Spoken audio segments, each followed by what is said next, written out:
আপনি কি জানেন মস্কোর আকাশে ইউক্রেনের ড্রোনের ঝড় উঠেছে? এটাই ইউক্রেনের সবচেয়ে বড় ড্রোন হামলা, যা সরাসরি রাশিয়ার রাজধানী মস্কোতে আঘাত করেছে।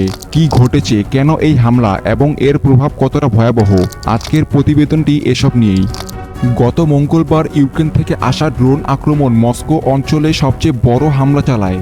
এই হামলায় একজন নারী নিহত হন, বেশ কয়েকটি বাড়ি ধ্বংস হয় এবং প্রায় 50টি ফ্লাইট বন্ধ বা স্থানান্তর করতে বাধ্য হয়। এটাই ছিল ইউক্রেনের পক্ষ থেকে মস্কোর ওপর সবচেয়ে ভয়াবহ ড্রোন আক্রমণ। রাশিয়া দাবি করেছে তারা অন্তত 20টি ইউক্রেনীয় ড্রোন ধ্বংস করেছে, পাশাপাশি দেশের অন্যান্য অঞ্চলে আরও 124টি ড্রোন ভূপাতিত করেছে। ক্রেমলিনের মুখপাত্র দিমিত্রি পেসকভ এই হামলাকে অগ্রহণযোগ্য উল্লেখ করে বলেন, এই ধরনের রাতের আক্রমণগুলো সামরিক লক্ষ্যের সাথে যুক্ত নয়। তিনি আরও বলেন, ইউক্রেনের এই পদক্ষেপ তাদের প্রকৃত চরিত্রকে প্রকাশ করে। এই হামলাগুলো প্রমাণ করে যে আমাদের শত্রুরা আমাদের ধ্বংস করতে চায়, আর তাই আমাদের বিশেষ সামরিক অভিযান চালিয়ে যেতে হবে।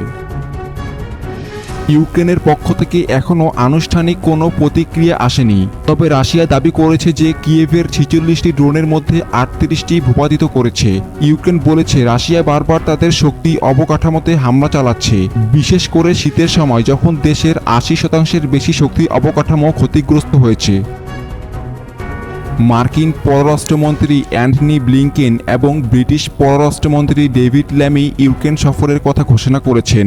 তারা ইউক্রেনের প্রতিরক্ষা শক্তিকে আরও উন্নত করার জন্য পশ্চিমা বিশ্বের সমর্থন নিশ্চিত করতে যাচ্ছেন। এই সফরটি এমন এক সময় হতে যাচ্ছে যখন রাশিয়া তাদের আক্রমণ আরও বৃদ্ধি করছে।